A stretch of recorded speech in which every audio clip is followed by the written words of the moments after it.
Laipni lūdzam MyFitness podkāstā bez svariem. Es esmu privātais treneris Kārlis Matisāns, un mūsu šodienas viesis ir Body and Mind nodarbību vadītāja Arta Zaņuka. Es Artu uzaicināju uz sarunu, jo ļoti daudziem cilvēkiem ir līdzīgas pieredzes, kāda bijuši viņai. Jo viņa sāka pa augstām karjeras trepēm virzīties uz augstiem sasniegumiem, līdz mirklim, kad saprata iekšā kaut kas tomēr nav.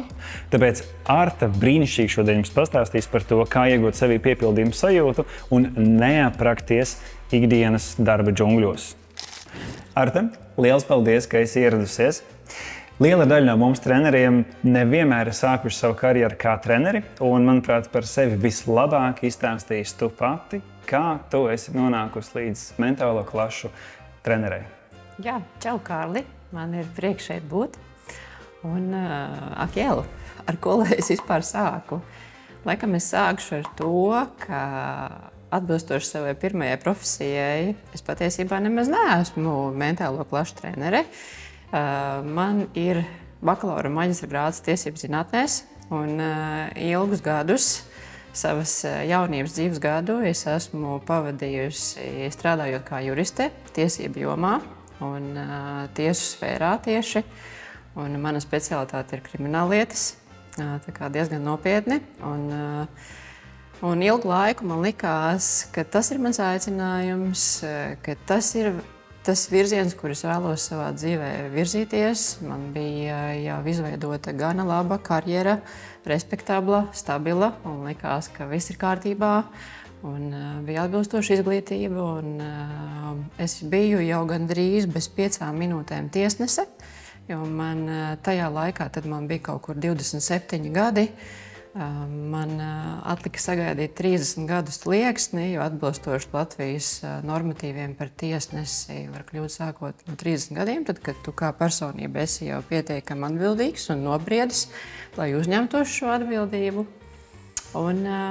Bet tajā laikā es sajūtu, ka kaut kas nav. It kā viss ir, bet kaut kas nav. Arī mana veselība sāka pakāpeniski dot par sevi ziņu. Es saskāros ar trauksmēm, es esmu pazīstama ar depresiju, zinu, kas tas ir. Un soli pa solim, nezinu, varbūt sauc to par sargeņģeļiem vai kaut kādu citu blakus spēku vai vienkārši organismu ķermeņa spēks, kas man sāka sūtīt signālus, ka kaut kur tā dzīve virzās ne tur.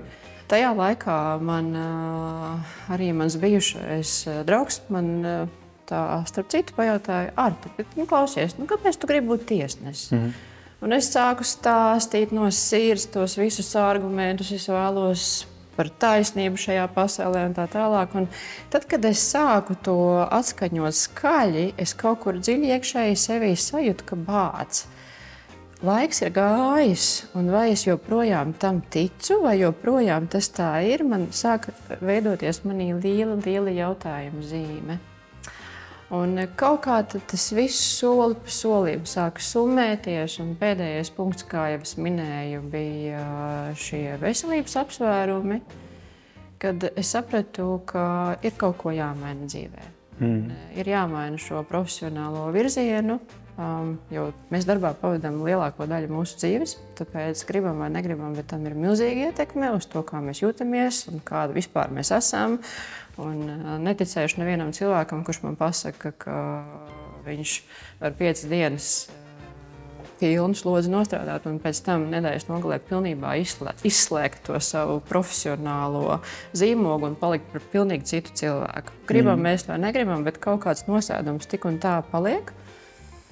Un tad man bija jālēmj, kur es vēlos virzīties tālāk.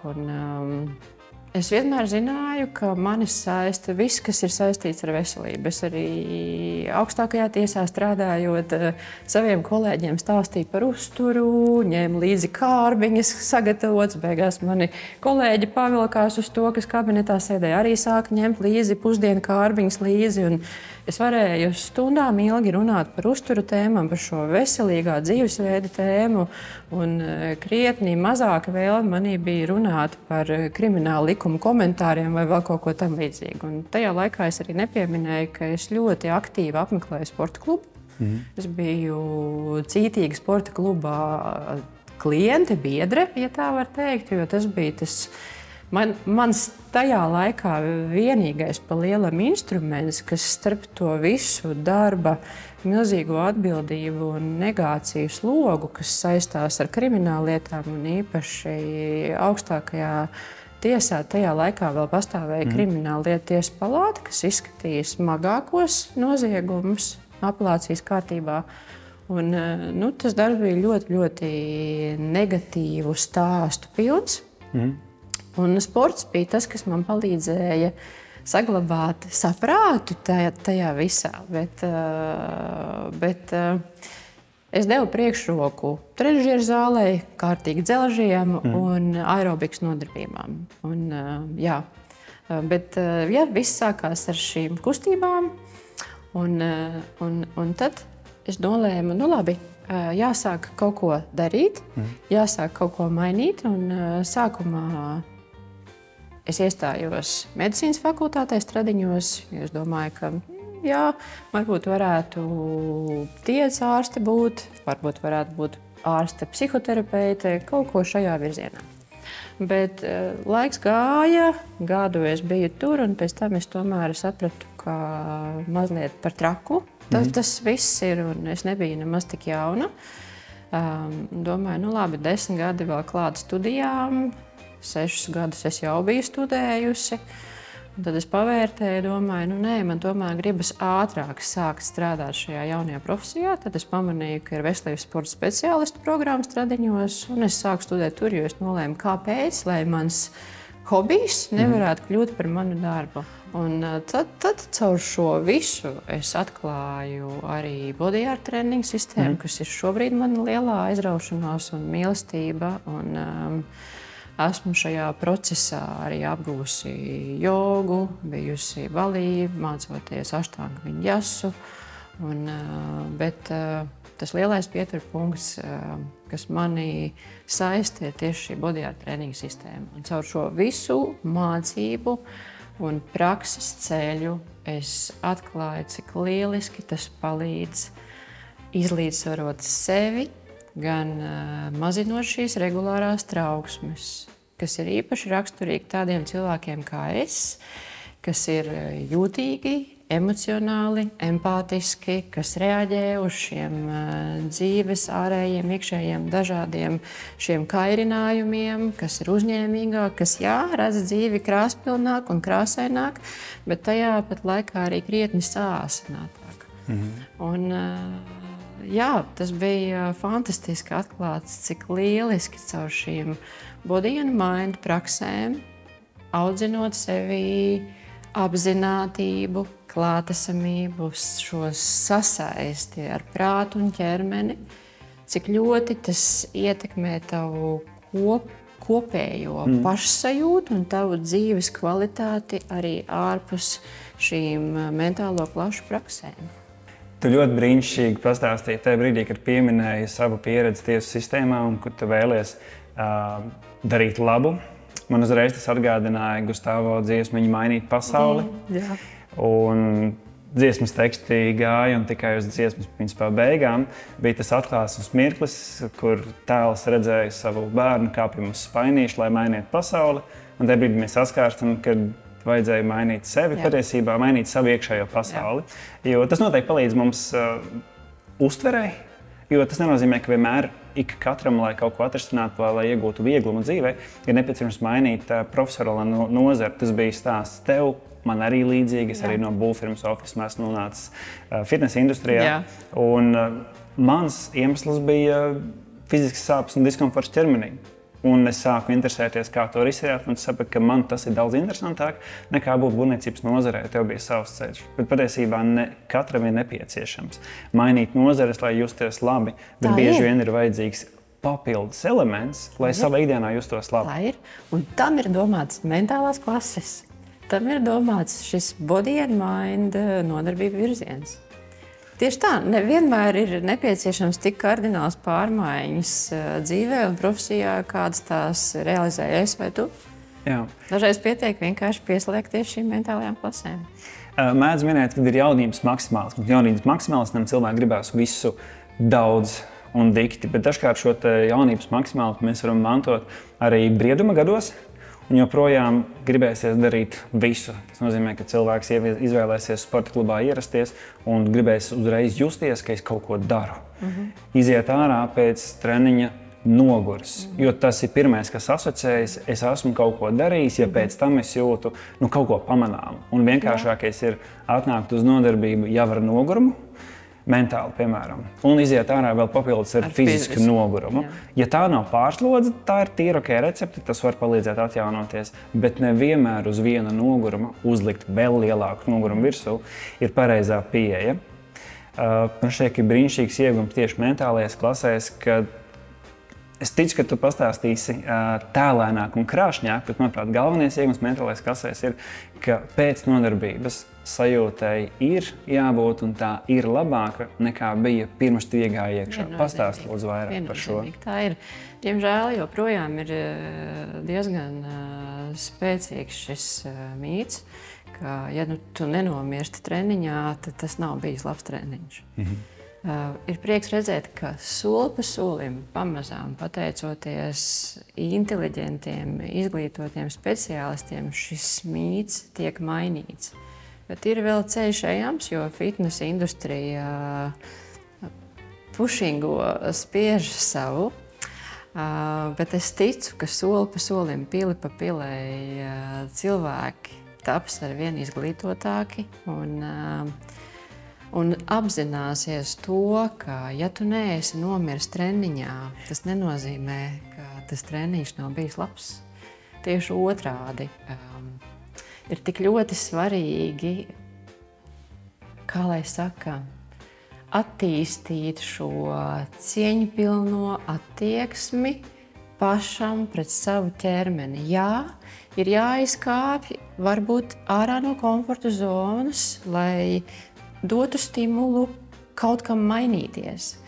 Bet tajā pat laikā saglabājot cieņpilnu attieksmi pret savu ķermeni, pret sevi, un nenodarboties ar agresīvu vardarbību. Un mentālās klases māca tieši šo cieņpilno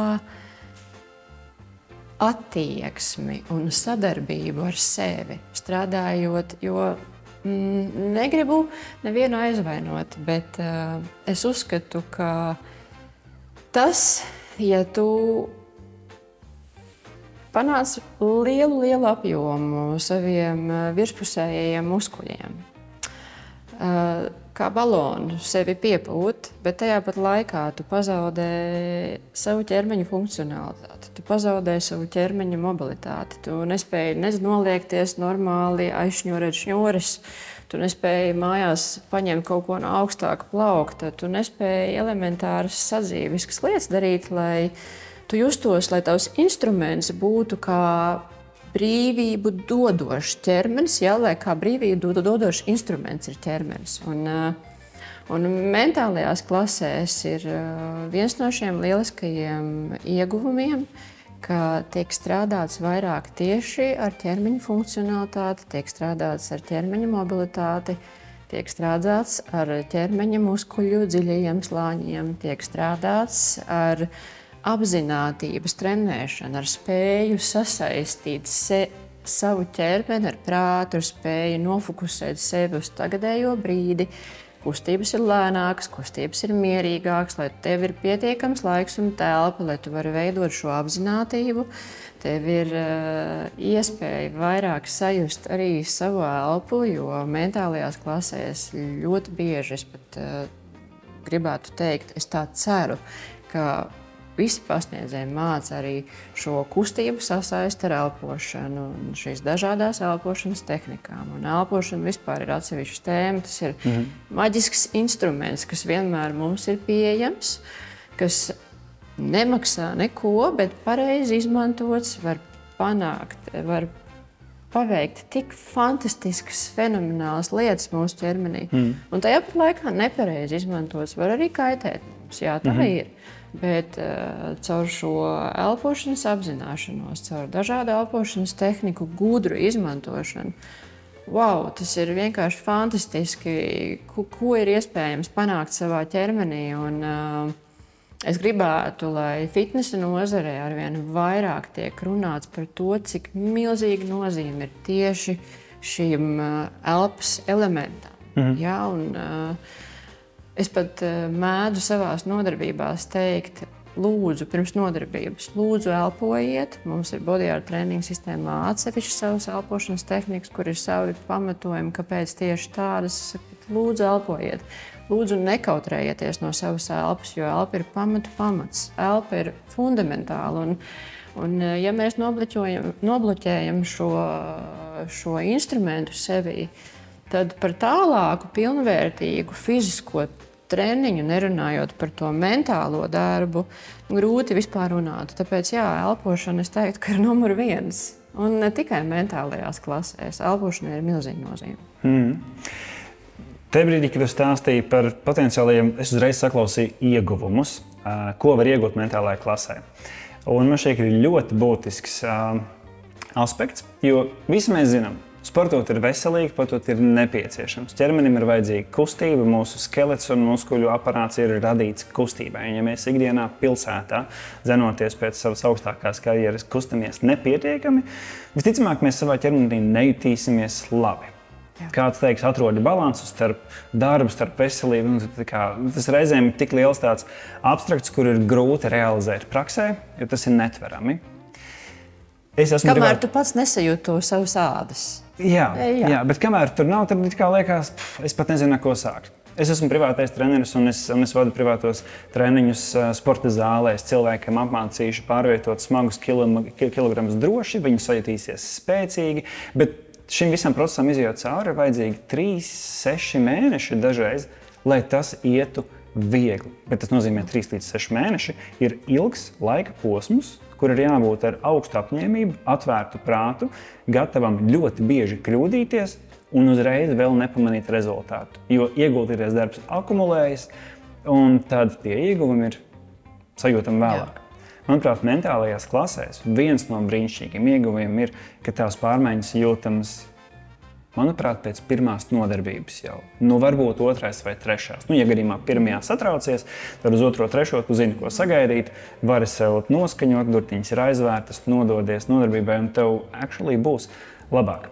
Tu pieminēji apzinātību. Un, manuprāt, tas ir tāds brīnišķīgs koncepts mūsdienās, jo apzinātības klases kursi, atslēgas vārdus var papildināt visādus ierakstot Googlē. Bet, lai tas netiktu tik ļoti banalizēts, manuprāt, apzinātība ir skills, jeb iemaņas, viennozīmīgi, kurus ērtā, drošā, patīkamā vidē var izkopt un paņemt līdzi savā ikdienā. Un, manuprāt, tas ir viens no tiem ieguvumiem, kam nevajag būt ar milzīgu diagnozi. Aiziet pie doktora un saņemt diagnozi, ka tev ir depresija. Tas ir smags zīmogs, tā ir liela nasta, ar kuru ir grūti tikt galā.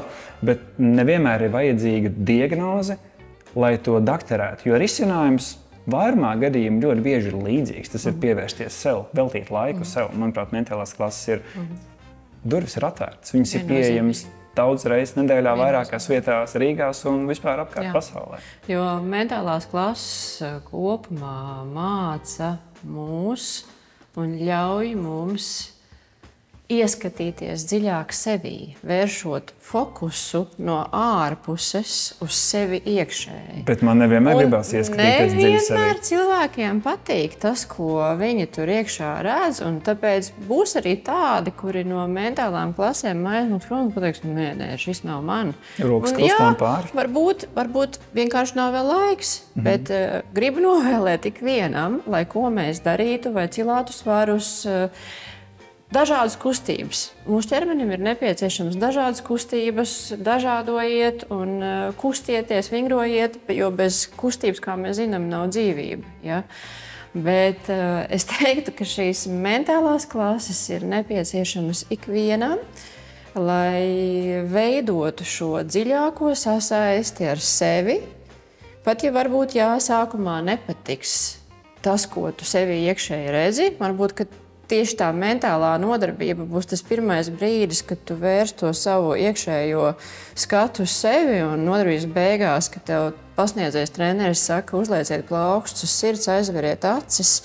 Un varbūt jūs spējat sajust savu sirdspūkstu. Varbūt tā būs pirmā reize, kad cilvēks vispār pavēro un domā bāc. Es jūtu, kā sitas man sirds, ja? Un viņam tas ir liels šoks. Viņš nekad nav šādā kontaktā ar sevi bijis, bet šis kontakts, ko mentālās klases māca, ir lieliska prasme, kas ir pārnesama uz ikdienas dzīvi, lai ko mēs darītu, lai cik lielā amatā mēs būtu.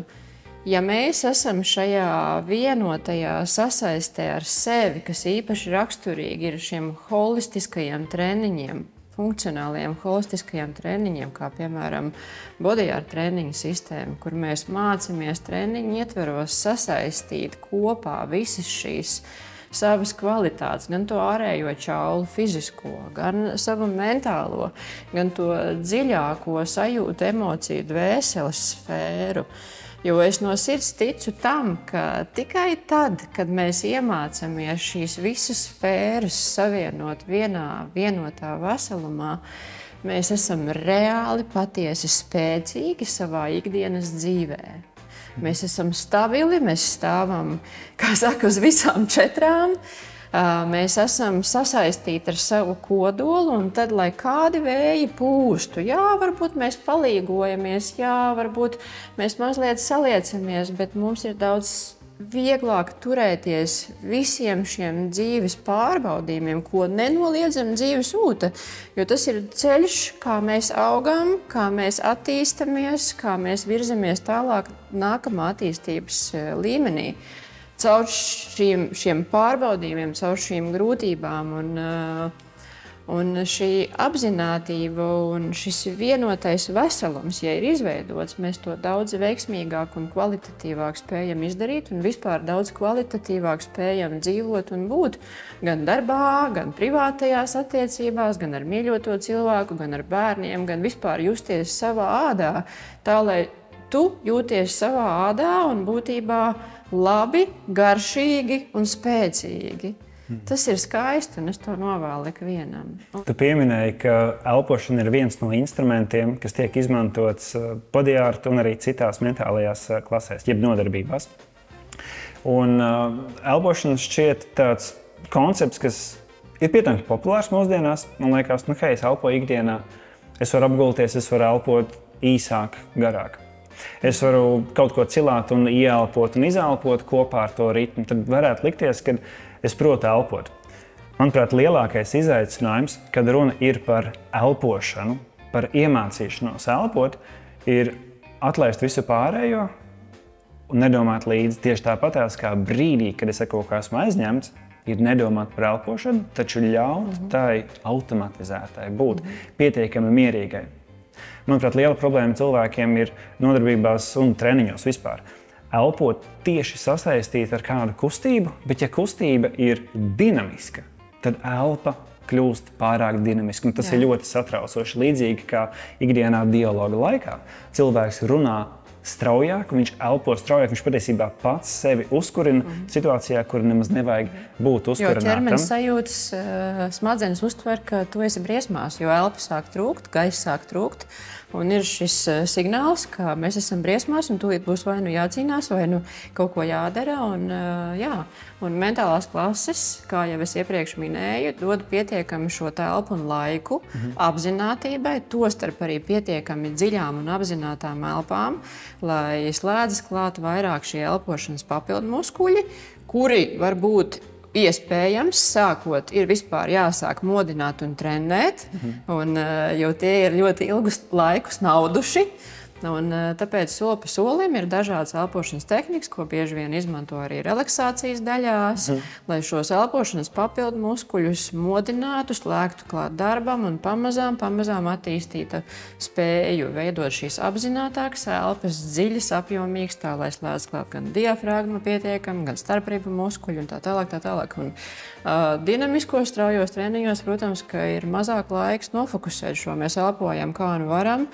Bet mentālajās klasēs ir laiks un telpa, lai virzītu šo fokusu uz šīm dziļām un apzinātām elpām, mācot sevi pilnvērtīgi sasaistīt elpošanu ar kustību. Jā, jo elpa ir instruments, kas lieliski palīdz pagarināties, kas lieliski palīdz rotācijās, kas lieliski palīdz padarīt kustību gan drošāku, gan tajā pat laikā daudz efektīvāku. Tad, kad tu pieminēji elpošanu, apzinātību, manuprāt, nākošais vārds, kas ir šajā pašā teikumā vai kastītē ieliekams, ir klātesamība, sajust pašam savu ķermeni. Kad tu pieminēji, kādam ir liels pārsteigums pēc nodarbības uzliekot rokas virsū uz krūtīm, sajust, kad vispār man ir sirds! ka viņi strādā. Jo es tiešām zinu, ir cilvēki, kuri tā pa īstam nekad nav dzirdējuši savu pulsu, savu sirds ritmu. Kādam tas var likties biedējuši, ja tev ir 30 plus gadi, un tu pirmo reizi mūžā dzirdi, kā citā sirds, tas var likties, wow, kas tas tāds, izrādās arī man ir šāds mehānisms, un viņš ir ļoti būtisks. Tas nenozīmē, ka visiem ejot pa ielu ir jādzird, kā citās sirds, bet ja tu spēji sajust, kā jūtās un kā funkcionē tavs ķermenis, būs daudz vienkāršāk saglabāt vēsu prātu atbildīgu brīžu situācijās. Ja pretējā gadījumā tiek triggeros tas izdzīvošanas, ja dzīvnieciskais instinkts un maukt. Un, manuprāt, tad, kad tu iesāki un ievadīji par sevi, kad tu gāji caur tai tiesas sistēmai, bet kaut kur fonā īsti nejūties tā, kā tu gribētu. Tu nezināji, kā tu gribi justies, ja nevar ko salīdzināt. Tu nezināji, kā vispār var justies. Tu nezināji, kā var. Ja man kāds pateikt, ka var būt tā, kā ir tagad. Jā, jo tu līdzīgi kā es un noteikti daudz citu cilvēku šai pasaulē, visu dara pēc iespējami labākajiem nodomiem un pēc tās grāmatas, kuru mēs esam lasījuši. Un, ja mēs esam lasījuši tikai vienu grāmatu, tad mums liekas, ka tikai viena taisnība, mums rokā ir āmurs un mēs redzam tikai naglas, bet patiesībā instrumenti, kā lietot sevi un kā vienkārši būt komfortabli, justies ērti pašam sevi, ir dažādi, bet tas nenozīmē, ka viņi ir sarežģīti. Man šķiet, ka mentālām klasēm liels tas slieksnis liekas, ka tur iekšā viss ir tādi ļoti ezotēriski, un tas ir tik ļoti distanti no manis, man to nevajag, es negribu sevi asociēt ar kaut ko abstraktu, un ka man lūdzu saprotamas lietas, un manuprāt, svarīgākais ir, šis ir vienkārši. Šis ir vienkārši, un tas ir pieejams jebkuram. Darīt tieši tā, jo tas ir pieejams jau šeit un tagad. Un, ja tu netici, pamēģini vienu reizi. Es tā kā narkodīleri pirmā deva pa brīvu, bet pamēģini vienu reizi, un ja tas tā nedara, fine, tu pamēģināji, jo tu noteikti neko nezaudēsi, tu iegūsi tikai lielāku pieredzi. Patiesībā plašāks skatījums uz dzīvi un pieredzi ir ļoti svarīgs. Patiesībā pat ieteiktu varbūt pamēģināt vairākas reizes, jo sākot jebkuru treniņu veidu, ir svarīgi atrast to savu, tā teikt, mentoru, treneri, šo ceļa rādītāju, kurš spēj tevi iedvesmot un virzīt uz šī veselīgo kustību ceļa, kamēr tas vēl nav iegājis tādā veselīgā ieradumā, kad tas jau nāk bez piespiešanās un jau tev ķermenis pats prasa, hei, ejam, un kaut kas tu nejūties labi, ja tu neesi dabūjis šo kārtējo devu kustību. Bet es gribētu teikt, ka mentālajās klasēs jo īpaši ir svarīgi atrast savu pasniedzēju, savu treneri. Lai tas ir cilvēks, kurš savā kodolā, savā personībā tevi saista, tevi uzrunā. Jo varbūt lielisks treneris, ļoti skolots, ļoti izglītots, bet ja tevi enerģētiski nesavibrē, tad droši vien būs grūti iesaistīties, uztvert un iet tajā dziļāk, atļauties, atvērties. Jo tomēr tajās mentālajās klasēs pasniedzējs pieskaras tev dziļāk, pārnestā nozīmē nekā tikai tavai ārējai fiziskajai čaulai. Un tāpēc ir ļoti svarīgi, lai ir tas īstais cilvēks tev priekšā. Un tāpēc varbūt, ja vienu reizi nesavibrēja, es gribētu aicināt, mudināt, nemest plinti krūmos un pamēģināt vairākus. Tas tāpat kā pie psihoterapeita. Tu dodies un kaut kas nav enerģētiski, nav, nezinu, balss vai vienalga, tam šiem visiem instrumentiem ir milzīga nozīme. Tad tu ej un pamēģini vēl un vēl un vēl, kamēr tu atrodi, kur tās visas zvaigznes sastājas savā vietā. un ar mentālo klašu pasniedzējiem un vispār treneriem, saviem tiem mentoriem, ceļa virzītājiem, es teiktu, ka ir tāpat. Manuprāt, starp treneru un klientu tas vienmēr izveidojās tuvas attiecības, pat ja tas nav privātais, pat ja tas ir grupas nodarbības vadītājs. Vai ne tev patīk, vai ne tev nepatīk būt šajā vaibiņā, kas tiek radīts telpā, un telpu vada kāda persona. Un tas ir pilnīgi ok. Ne visiem ir jābūt draugiem, nav visiem jāpatīk. Ir pietiekami plašas iespējas izvēlēties. Un tad, Es īpaši fitnesā, kur mums ir tik daudz grupu nodarbību to pašu, kur tik daudz treneri. Gribu tikai vienkārši iedrošināt, ka noteikti ir vērts būt atvērtam dažādām pieredzēm. Pastāst lūdzu, šobrīd, kad tavā ikdienā jau gan ilgu laiku ir bijusi apzinātība, rūpes par sevi, savu sajūtu un vajadzību atpazīšanu un vienkārši vadīties pēc tā, ko tev vajag un ko tu gribi. Tā, no dziļas sirds. Ar to laiku, kas bija, kad tu dzinies pēc karjeras trepītēm, augšā uz šiem te augstajiem sasniegumiem, kādas varētu būt atšķirības starp Artu šodienā un starp Artu laiciņu atpakaļ? Šobrīd es esmu daudz autentiskāka.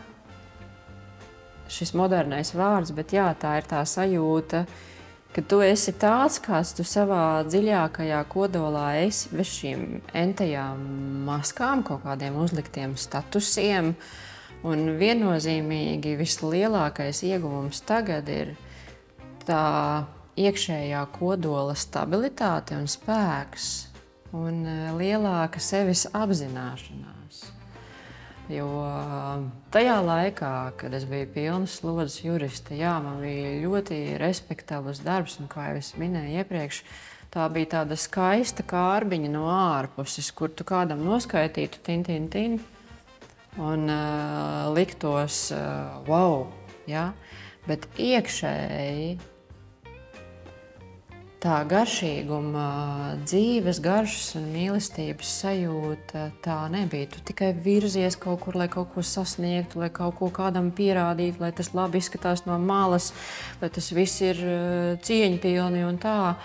Bet tā iekšējā sajūta, tu jūties mierā un līdzsvarā, ka tev varbūt arī nemaz vairs negribās nevienam neko tā ārēji iet un pierādīt. Ka tu jūties labi un stabili savā kodolā, tu apzinies šo savu vērtību, un vislielākais plus ir šis mentālais līdzsvars un tā spēja sevi just un apzināties, jo es liekuļotu, ja es teiktu, ka es vairs nezinu, kas ir trauksme, vai tā tālāk.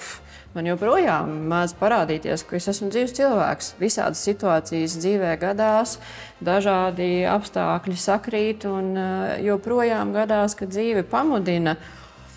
Jā, es jūtu sirds sāk sisties, elpa sāk trūkt, bet manās rokās ir vairāki instrumenti, kad es zinu, tā, Arta, apstājies, tagad sāc elpot, varbūt apgulies uz grīdas, pieslēdz diafragmu, nofokusē uzmanību uz savu elpošanu. Es zinu, ko man darīt ar sevi tajā situācijā. Un šis ir arī tas, ko šīs Body Mind mentālās klases māca, dod tev šos instrumentus, ko tu vari pārnest uz savu reālo dzīvi. Tur ārpus zāles, tad, kad dzīve tev sūta visas šīs dažādākās situācijas. Manuprāt, trauksmes sajūta ir ļoti daudziem cilvēkiem pazīstama, bet nevienmēr atpazīta īstajā brīdī. No savas pieredzes. Varbūt katram tas ir citādāk, bet ļoti liela trauksme un to grūti savaldīt ir brīdī, kad es sāku kontrolēt apkārt notiekošus procesus. Man ir trauksme un es gribu kontrolēt ārējos apstākļus. Līdz mirklim, kad tu saproti, tu nevari kontrolēt ārējos apstākļus, tu nevari mainīt pasauli, bet tu reāli vari sakārtot sevi, iemācīties vismaz vienu instrumentu. Kādam tā būs elpa, kādam tās būs dziļākas domas, tur ir varianti. Bet saprast, ka es nevaru kontrolēt situāciju, bet es varu kontrolēt sevi šajā situācijā, un tad es viņu brīnišķīgi varu tikt galā. Iespējams, situācija ir mazāka nekā es pats to savā satraukumā esmu uzbūris. Un tā, manuprāt, ir ļoti, ļoti svarīga prasme ikvienam cilvēkam mūsdienu pasaulē. Jo mums nav alas, kurās mēs varam ieslēgties, mēs palaidīsim garām informāciju, tehnoloģijas, ļoti daudz ko. Ir tikai vienīgi viens veids turpināt doties līdz šo traumu, bet vienīgais vajadzētu uzlabot savu kapacitāti. Tas nozīmē spēju, kāds teiks, sazemēties, būt klātesamam. Ir dažādi vārdi, kas raksturo šo vienu spēju sevī atpazīt trauksmi. Tam ir vajadzīgs zināt instrumentu, kā viņu normalizēt. Un, manuprāt, tu ar savām mentālajām klasēm un savu pieredzi brīnišķīgi spēju uzburt, cik ļoti liels ir kontrasts starp to dzīšanos augšā pēc karjeras, kas ir doties ārā pasaulē, vai arī sākt vispirms ar sevi. Un patiesībā es pieņemu, ka tev ir gana plašs cilvēku loks, kas ap tevi ir, un tev vienalga ir izdevies mainīt pasauli. Mēs paldies par šiem labajiem vārdiem, un te mēs atkal nokļūstam pie tā, cik svarīgi ir to, ko mēs darām, darīt no sirds un nepazaudēt kvalitāti, dzenoties pēc kaut kā un nevirzīties par šo vairāk, bet tieši kvalitatīvāk. Un es domāju, tad, lai ko mēs darītu, tas nevar neizdoties, un tas rezonēs citiem cilvēkiem. Un to, ko es daru tiešām no sirds.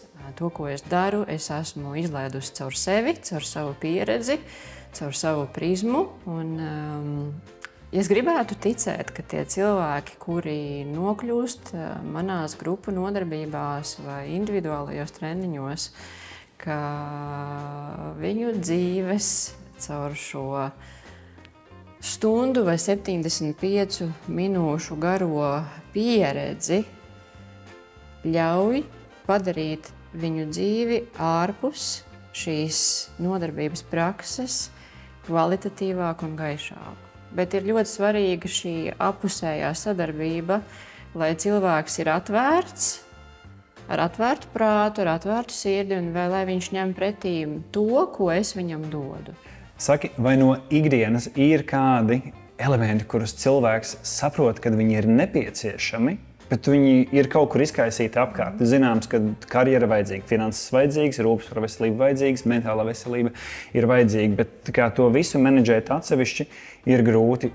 Un tad mēs atgriežamies pie tēmas, ko mēs aizskārām jau iepriekš par šo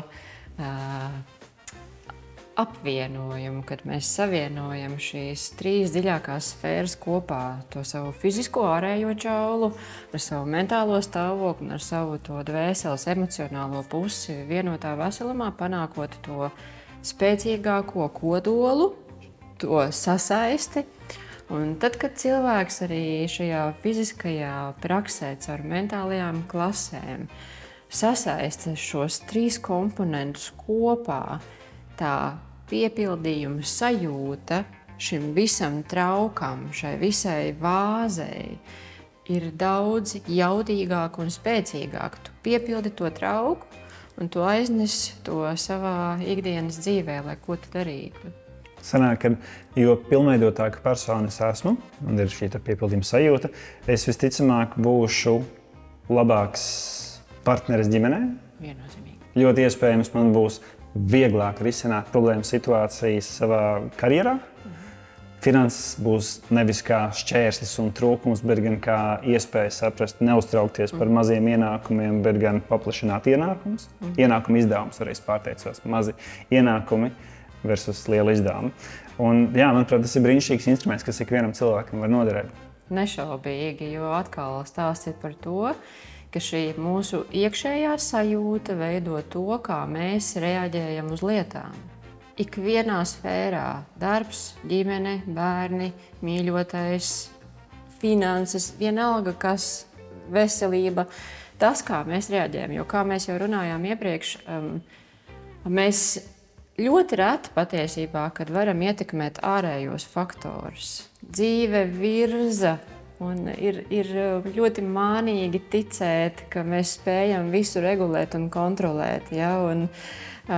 Bet ko mēs tiešām varam un spējam darīt, ir regulēt to, kā mēs reaģējam uz šiem ārējiem faktoriem. Un iekšējā stabilitāte. Iekšējā stabilitāte, tieši šis piepildījums arī dos adekvātāku reakciju no iekšpuses uz ārpusi, uz šiem ārējiem faktoriem, triggeriem, kairinātājiem, sauksim to vienalga kādā vārdā. Kad runa ir par jogas pasniedzējiem, par mentālo klašu pasniedzējiem, tad ļoti iespējams var rasties tāds iespējas, ka viņi ir pārcilvēki. Viņi ir kaut kur citur, viņi runā par tādiem abstraktiem kā emocionāla inteligence. Viņi stāstīs par to, cik mēs šeit varam labi justies, bet mūsdienās viss ir izmērāms datos, finansēs, sasniegumos, rangos un pakāpēs. Pastāsti, ja tu esi mentālo klašu vadītāja, tu, protams, to praktizē savā ikdienā, bet vai tas nozīmē, ka tu tik tiešām visu savu sportošanu un vingrošanu velti tikai vienīgi šim? Vai tev ir arī citas aktivitātes, un vai, piemēram, mentālās klases ir apvienojams arī ar, piemēram, spēka treniņiem? Viennozīmīgi arī mentālo klašu pasniedzēji ir dzīvi cilvēki. Un, jā, ir atsevišķi indivīdi, kas sev uzbur tādu burbuli un dzīvo tajā burbulī, un tad liekas, ka viņi tā kā no citas pasaules, un tas ir tāds mākslīgi izveidots ārējā čaula. Tur atkal mēs varam runāt, cik tas dziļi, patiesi un autentiski tajā visā savā būtībā ir. Bet, principā, mentālo klašu pasniedzējs ir tāds pats dzīves cilvēks, kā ik viens dzīves cits cilvēks. Kā es teicu, arī es mēdzu joprojām saskarties ar trauksmes sajūtām, ar nemieriem, ar sliktiem garstāvokļiem. Bet šis ir lielisks instruments, kas palīdz iegūt šo stabilitāti un kodolu un sevis apzinātību, bet viennozīmīgi daudzveidībā un dažādībā kustību ir tas atslēgvārds un ir jādod sev dažādu slodzi. Ir jāiet, jāstaigā, ir jābrauc ar riteni, ir jāiet garākās pastaigās, ja patīk skriet, lai skrien. Spēka treniņi lieliski tie ir vajadzīgi ikvienām.